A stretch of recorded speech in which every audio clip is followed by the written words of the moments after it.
Alright, so I'm Jason Gossett. I'm doing the Interactive Advanced Concept Presentation 1 for Week 1, or Module 1 of our class.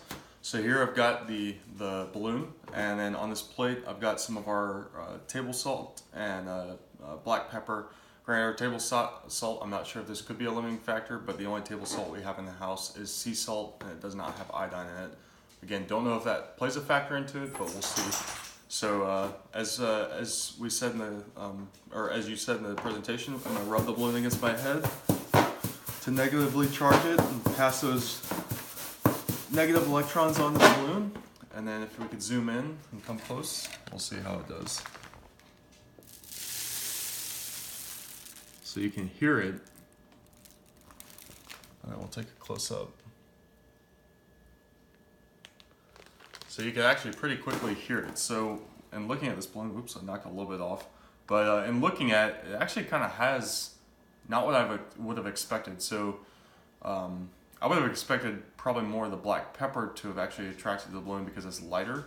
But when you look at our textbook, it does talk about table salt or sodium chloride being an ionic compound that is made up of both cations and anions.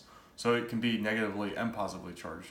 So looking at this in a chemistry mindset, I would think that with the balloon being negatively charged, the positively charged ions are going to be more attracted to it as you rub it over, because those electrons are now, as the law of chemistry states, that opposites attract. It's now going to want to be attracted to this negatively charged balloon. However, the experiment kind of showed that both did. So again, could be limitations to the type of salt and pepper that we used, and I'm not too sure on the charge of black pepper or pepper in a household, but as we saw, it kind of really showed that the two kind of were pretty much a similar mixture of them. Whereas it kind of said that in our experiment, we're going to be explaining why the pepper stuck and not the salt. Again, could be that non-iodized sea salt that we use in our house.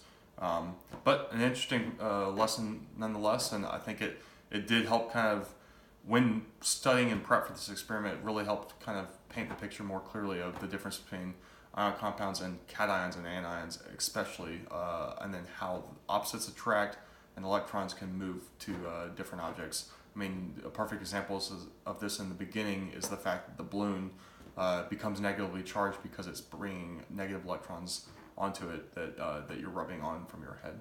So again, in summary, I think it's a great experiment to see the difference.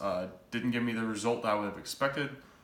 Could be due to a lot of limitations with what objects were actually used, but did help teach the concept of ion compounds, cations, ions, and how electrons do move from different atoms between different objects. So appreciate it, and thank you.